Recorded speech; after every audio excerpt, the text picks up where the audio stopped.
बिस्मिल्लाहिर्रहमानिर्रहीम सल्लल्लाहु अला मुहम्मदिन सल्लल्लाहु अलैहि वसल्लम। Welcome to the Biolish world. Viewers, आज जिस पोइम का लेक्चर मैं डिलीवर करने जा रहा हूँ, ये पोइम स्टार्ट करने से पहले मैं आप लोगों से कुछ बातें डिस्कस करने लगा हूँ। आप अपने घर में देखते हैं कि एक ऐसा शख्स जो आपके घर की पूरी जिम्मेदारी ले रहा है, घर की देखभाल कर रहा है, खाना वक्त पर तैयार कर रहा है, खाना सबको दे रहा है, खाना बनाते हुए सबकी पसंद का ख्याल रखा जा रहा है, हर चीज़ अपनी मुतलका जगह पर रखी जा रही है। मीन्स के घर को पूरा एक घर बना के रखा हुआ है और उस कैरेक्टर ने, उस शख्सियत ने ये सब कुछ बग़ैर किसी कॉस्ट के, बग़ैर किसी लालच के ये सारी खिदमात सर अंजाम दी जा रही होती हैं।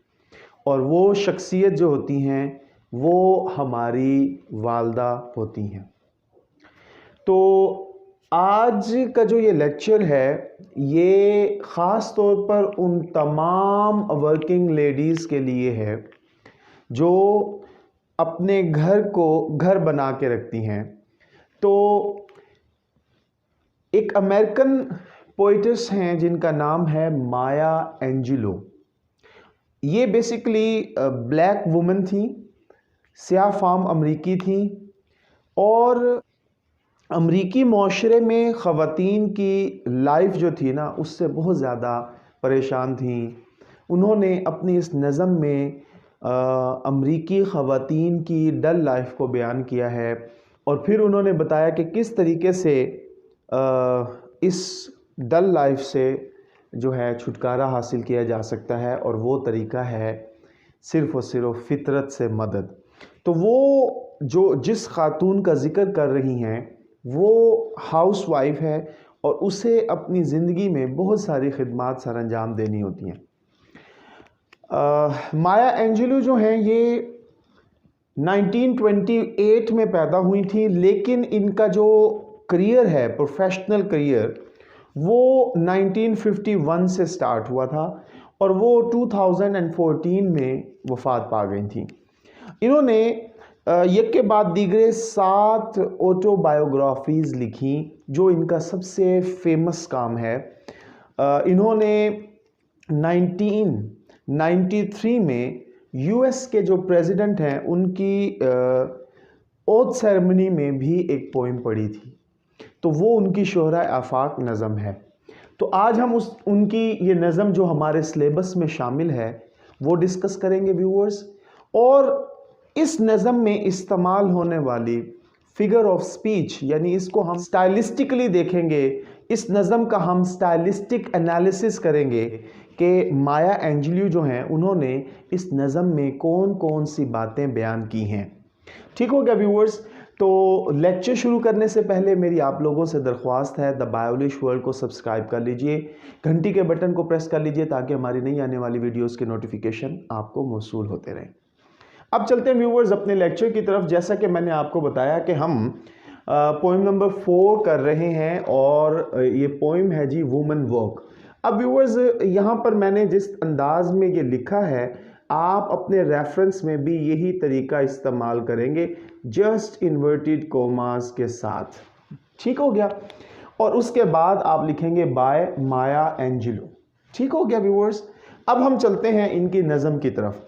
इनकी नज़म जो है मैंने 2 हिस्सों में डिवाइड की है। टोटली 7 क्वाट्रेन्स हैं।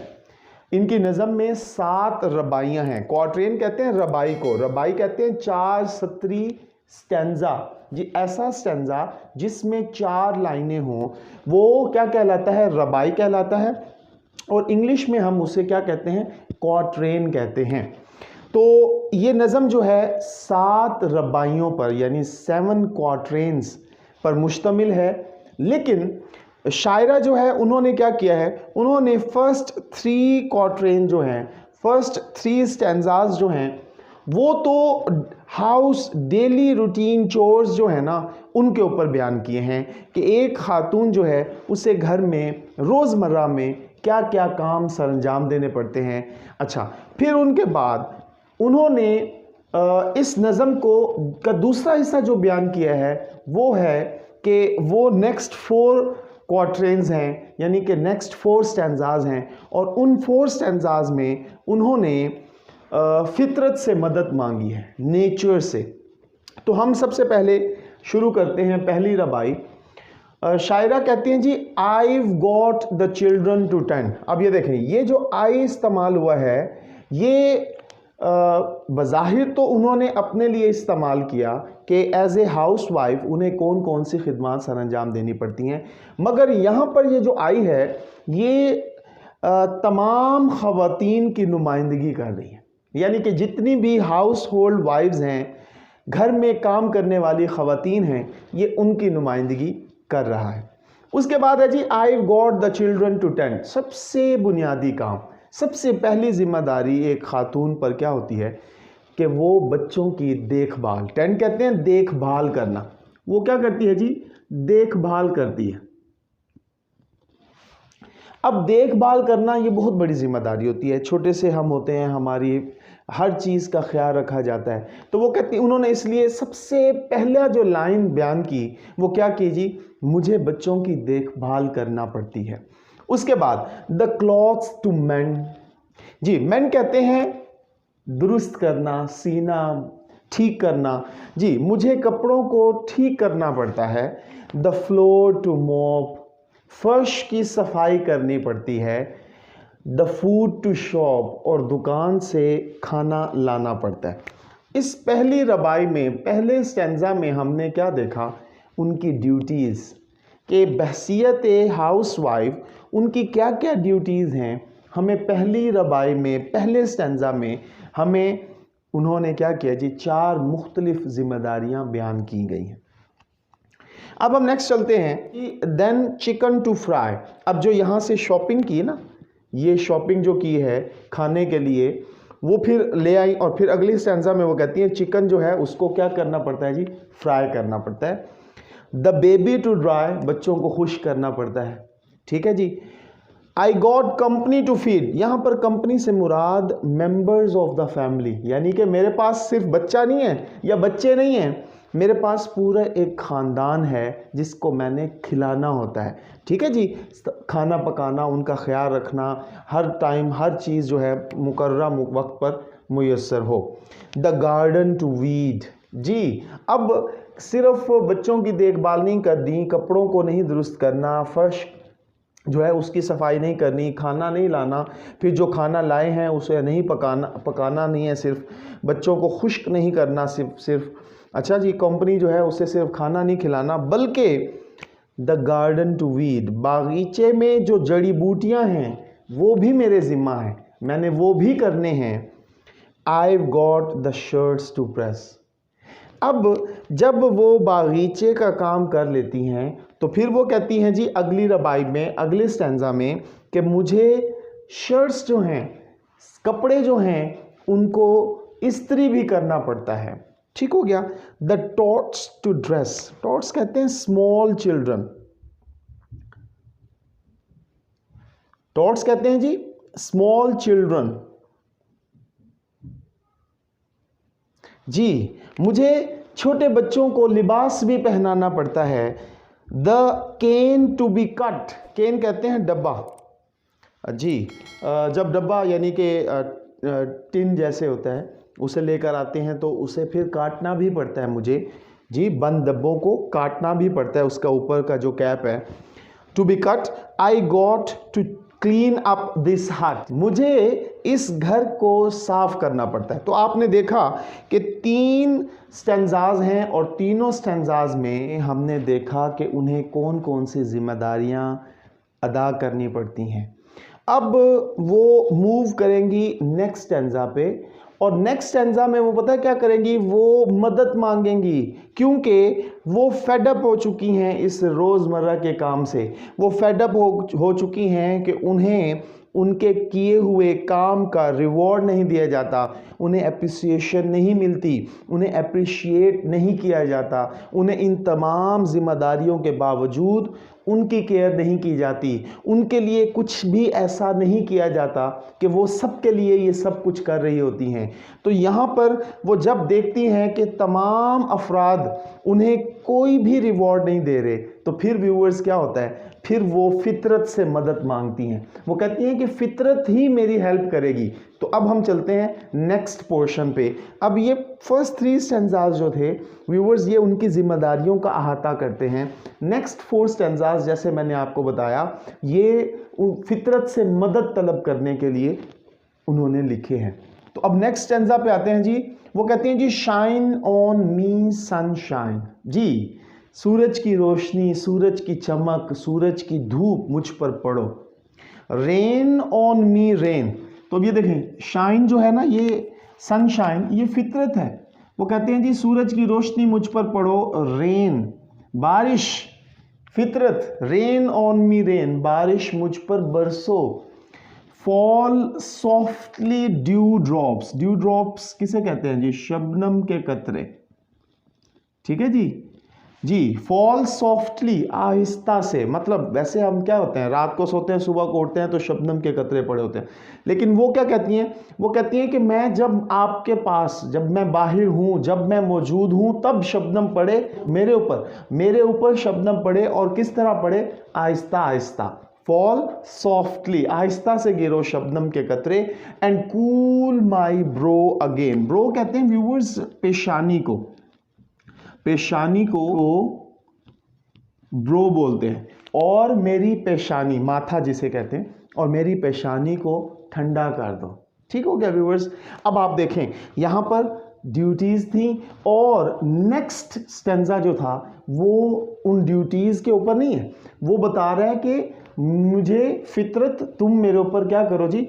अब वो यहाँ पर थक चुकी हैं, वो बिल्कुल थक गई हैं, और वो क्या कर रही हैं, फितरत से मदद मांग रही हैं। ये इस टाइम टेंस हैं, फेडअप हो चुकी हैं, तो वो कहती हैं कि मुझ पर बरसो, मेरी मदद करो जी। Storm blow me from here. जी, तूफान मुझे यहाँ से ले जाओ। With your fiercest wind. Fiercest कहते हैं तेज, अपनी तेज हवा से। अब तूफान जो होता है ना, हवा का तूफान, वो बहुत तेज होता है। तो वो कहती हैं कि तूफान मुझे अपनी तेज हवा से यहां से उड़ा कर ले जाओ।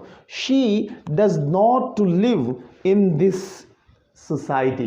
वो इस एरिया में, इस मुआशरे में नहीं रहना चाहती। She needs some ease. उन्हें कोई सुकून चाहिए। ठीक है जी। उसके लिए वो क्या कहती हैं जी, मुझे इस जगह से ही उड़ा के ले जाओ। ठीक है। Let me float across the sky. Float कहते हैं तैरना, बेजान चीज का तैरना। तो वो कहती हैं कि मैं इतनी पुरसुकून हो जाऊं कि मैं आसमान में, आसमान के भी पार तैरूं। Till I can rest again. उस वक्त तक जब तक कि मुझे सुकून मुयस्सर नहीं होता। तो व्यूवर्स, वो यहाँ पर इस स्टैंजा में क्या कहती हैं कि मुझे यहाँ से ही ले जाओ। इतनी फेडअप हो चुकी हैं, इतनी डिस्टर्ब हैं कि उन्हें बिल्कुल भी अप्रिशिएट नहीं किया गया। तो वो कहती हैं कि मुझे तूफान यहाँ से ले जाओ, और मुझे आसमान के पार, आसमान की बुलंदियों में, आसमान की वुसअतों में तैरने दो, यहाँ तक कि मैं पुरसुकून हो जाऊं, आराम कर लूं। नेक्स्ट स्टैंजा देखें। फिर वो कहती हैं जी, फॉल जेंटली, आहिस्तगी से गिरो। Snow flex. स्नो कहते हैं बर्फ को, बर्फ जो पड़ती है ना, स्नो फॉलिंग होती है, बर्फ के गाल, फ्लेक्स कहते हैं गाल, यानी कि मोटी मोटी बर्फ जो है, वो कहते हैं आहिस्तगी से गिरो। Cover me with white. और मुझे सफ़ेदी से ढांप दो। ठीक है जी। बिल्कुल सफ़ेद कलर जो होता है ना, अमन का रंग होता है। तो वो कहते हैं कि मुझे सफ़ेदी से ढांप दो। Cold icy kisses. जी, सर्द सर्द बोसे, बर्फ के बोसे। And let me rest tonight. यानी कि मुझे सर्द, मेरे गालों को छुओ, और मुझे आज की रात तो आराम करने दो। ये देखें, लास्ट लाइन कहती है लेट मी रेस्ट टुनाइट, और आज की रात मुझे आराम करने दो। नेक्स्ट स्टैंजा जो है, ये इस का क्लाइमेक्स है। ये जो नेचर फितरत से मदद तलब की जा रही है उसका क्लाइमैक्स है। वो क्या कहती हैं जी? सन, रेन, कर्विंग स्काई, सूरज, बारिश, मुड़ा हुआ आसमान, mountains, oceans, leaf and stone. जी, माउंटेन्स पहाड़, ओशंस समंदर, लीफ पत्ते एंड स्टोन और पत्थर, स्टार शाइन तारे की चमक, मून ग्लो चांद की चांदनी, you all that I can call my own. अब ज़रा नोट कीजिए, ये लास्ट लाइन जो है ना ये बहुत ही ज़्यादा अहम है। तो ज़्यादा अहम है तो इस नुक्ता नज़र से वैसे तो इसमें से इम्कानात होते हैं आपके एग्ज़ाम में रेफरेंस के आ सकता है, नहीं तो क्वेश्चन लाजमी आ जाएगा। लेकिन अगर आपका रेफरेंस आता है तो ये लास्ट स्टैंजा बहुत ही अहम है। वो क्या कह रही हैं? वो कहती है कि नो वन इज़ माइन, कोई भी मेरा नहीं है। फिर कौन मेरा है जी? ये इस स्टैंजा में उन्होंने फरमा दिया कि sun, rain, curving sky, mountain, ocean, leaf and stone, star shine, moon glow, ये सब चीज़ें जो हैं, you all that I can call my own, सिर्फ आप ही तो हो जिन्हें मैं अपना पुकार सकती हूँ। तो आपने व्यूअर्स देखा कि किस तरीके से उन्होंने उस कैफियत को बयान किया कि जब आप किसी को किसी के काम पर अप्रिशिएट नहीं करते, ठीक है जी, और वो शख्स जो रोज़ाना भी बाकायदगी के साथ पूरी ईमानदारी के साथ जिम्मेदारी को सर अंजाम दे रहा हो, तो फिर उसका नतीजा क्या होता है? वो आपने इस नज़म में लास्ट 4 स्टैंजाज में देखा कि उन्हें फिर किसी की भी मदद की ज़रूरत नहीं है, उन्हें किसी की भी मदद की ज़रूरत नहीं है। वो फिर फितरत से मदद तलब करती हैं, फितरत में ही सुकून तलब करती हैं। जैसे हम इस रोज़मर्रा की रूटीन में तंग आ जाते हैं, शोर शराबा, हजूम, ट्रैफिक, तो फिर हम क्या करते हैं? पुरसुकून होने के लिए हिली एरियाज़ में जाते हैं, फितरत के करीब हो जाते हैं। तो जब हम फितरत के करीब होते हैं तो पुरसुकून होते हैं। यही काम शायरा ने किया। उन्होंने क्या किया? उन्होंने सुकून हासिल करने के लिए फितरत का सहारा लिया और उसके ऊपर उन्होंने 4 स्टैंजाज बयान किए। तो अब व्यूवर्स हम चलते हैं इस नज़म के स्टाइलिस्टिक एनालिसिस की तरफ। स्टाइलिस्टिक एनालिसिस क्यों ज़रूरी है व्यूवर्स? स्टाइलिस्टिक एनालिसिस इसलिए ज़रूरी है कि जब आप इसको एक्सप्लेन करेंगे, रेफरेंस, कॉन्टेक्स्ट, एक्सप्लेनेशन, तो एक्सप्लेनेशन में आप अगर उसके स्टाइलिस्टिक एनालिसिस को भी बयान करते हैं तो ये एग्ज़ामिनर को अपनी तरफ अट्रैक्ट करेगा, जिसका नतीजा ये निकलेगा कि आपको मैक्सिमम मार्क्स मिलेंगे। अब हम इसका स्टाइलिस्टिक एनालिसिस देखने लगे हैं। सबसे पहले आ जाए जी राइम पे। राइम कहते हैं राइमिंग स्कीम। राइमिंग स्कीम किसे कहते हैं? राइमिंग स्कीम कहते हैं कि हर लाइन जो है वो किस साउंड पे ख़त्म हो रही है। अब फॉर एग्ज़ाम्पल हम ये देख लें कि फर्स्ट लाइन जिस साउंड पे ख़त्म हो रही है हम उसे ए कंसीडर करते हैं, तो दूसरी लाइन देखेंगे वैसा ही साउंड देगी जो फर्स्ट लाइन के लास्ट में वर्ड जो साउंड दे रहा होगा। तो इसीलिए देखें कि राइमिंग स्कीम कहते हैं सेम साउंड।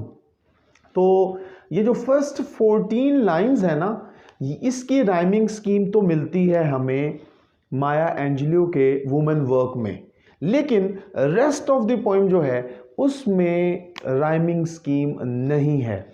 तो आप ये देखें कि फर्स्ट 14 लाइंस की राइमिंग स्कीम ये है कि फर्स्ट 2 लाइन ए, ये देखें, I got the children to tend, ठीक है व्यूअर्स, टेंड ए साउंड हम अगर इसे दें, द क्लॉथ्स टू मेंड, अब देखें टेंड डा साउंड दे रहा है, मेंड डा साउंड दे रहा है, तो हम इन दोनों लाइंस को क्या कर रहे हैं?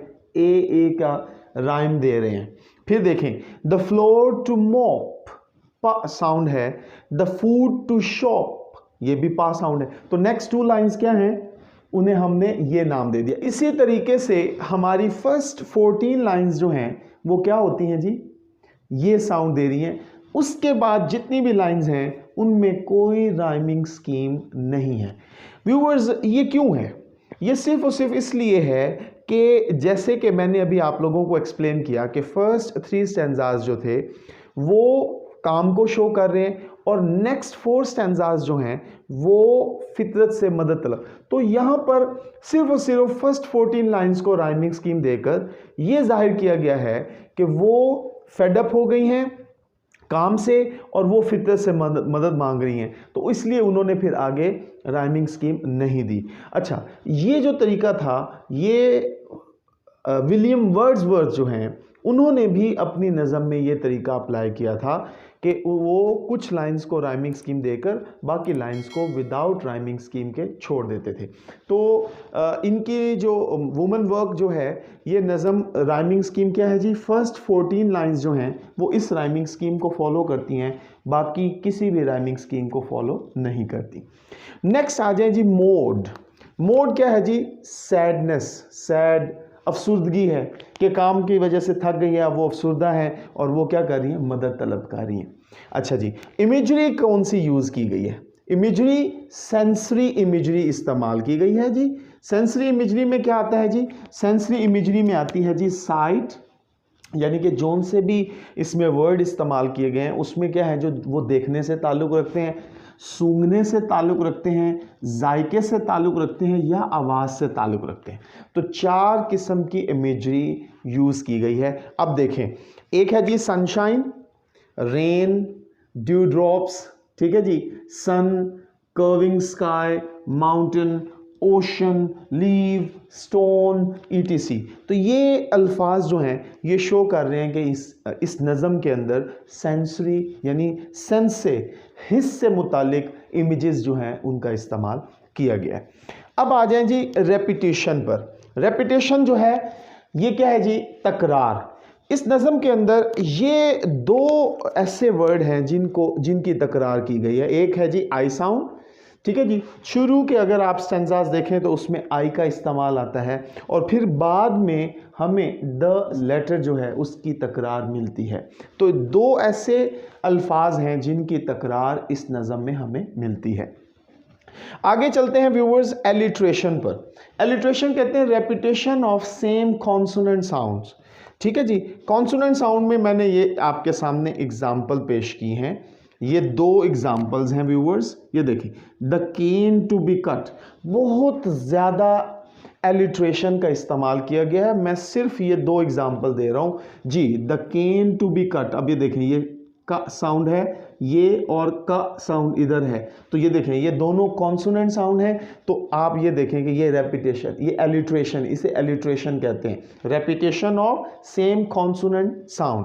फिर देखें शाइन ऑन मी सनशाइन, तो इसके अंदर भी उन्होंने क्या किया है, रेपिटेशन। तो जैसे कि मैंने आपको बताया कि ये नज़म जो है ना, ये एलिट्रेशन से भरपूर है, इसमें हर लाइन में आपको एलिट्रेशन मिलेगी। अच्छा, फिर आ जाए जी पर्सोनिफिकेशन। पर्सोनिफिकेशन कहते हैं व्यूअर्स किसी भी बेजान को जानदार की खूबी दे देना।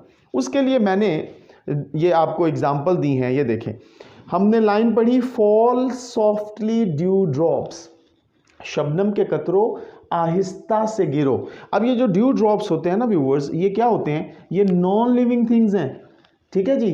अब आगे देखें, and cool my bro again, तो ये जो है ना, ये कूल माई, ठंडा कर दो मेरी पेशानी को।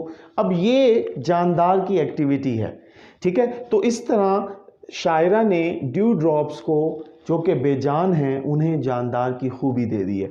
दूसरी एग्जांपल देखें, फॉल जेंटली स्नो फ्लेक्स, बर्फ़ के गालो आहिस्तगी से गिरो। अब इस नज़म में क्या किया, इस लाइन में स्नो फ्लेक्स जो है ना, ये बेजान है, ठीक है। अब उसे क्या किया, कवर मी, मुझे ढांप दो। अब ये ढांपने का अमल जो है ना, ये लिविंग थिंग्स का होता है। कोई चीज़ एक्शन जो है ना, वो ये लिविंग थिंग का है जी। With white cold icy kisses, जी सर्द बर्फीली बोसों से मुझे ढांप दो, ठीक हो गया। तो यहाँ पर इसको क्या किया है, पर्सोनिफाई किया गया है, बेजान चीज़ को जानदार वाली खूबी दे दी गई। फिर आ जाए व्यूअर्स सिंबोलिज्म। सिंबोलिज्म क्या होता है, सिंबोलिज्म होता है viewers an object stands for another object. ये देखिए, बज़ाहिर कोई और चीज़ बयान की गई होती है और उसका मतलब कुछ और होता है। जैसे कि आपके सामने ये एग्जाम्पल हैं, ये देखें, बारिश का जो जिक्र है ना, वो बेसिकली रिलीफ देने के लिए, शायरा ने बारिश का जिक्र तो किया, लेकिन हम उस वर्ड को, जो उसका जो सिंबोलिज्म है, वो सिंबलाइज कर रहा है, वो क्या कर रहा है जी, रिलीफ, सुकून को। इसी तरह स्नोफ्लेक्स, बर्फ़ के गाल जो हैं वो किसको, पीस, अमन को बयान कर रहे हैं। फिर सनशाइन, सूरज की रोशनी, सूरज की धूप जो है ये क्या कर रही है जी, गिफ्ट ऑफ नेचर, फितरत के एक तोहफे को बयान कर रही है। फिर देखें स्टॉर्म, तूफान जो है वो हार्ड वर्क, सख्त मेहनत को बयान कर रहा है। और हमारी आखिरी एग्जाम्पल है ड्यू ड्रॉप्स, शबनम के कतरे, वो क्या कर रहे हैं जी, कंफर्ट, ईज फ्राहम कर रहे हैं। तो ये थे जी सिंबल्स जो इस नज़म में इस्तेमाल किए गए। तो मैं उम्मीद करता हूँ व्यूअर्स आप इस स्टाइलिस्टिक एनालिसिस के ज़रिए अपनी एक्सप्लेनेशन को चार चांद लगाएंगे, मैक्सिमम मार्क्स जो हैं आप एग्ज़ामिनर से खींच लेंगे इसका इस्तेमाल करके। और मैं ये भी उम्मीद करता हूँ आज के इस लेक्चर की आपको समझ आई होगी। खुश रहें, खुशियाँ बांटें, अपना ख्याल रखें। अल्लाह हाफिज़।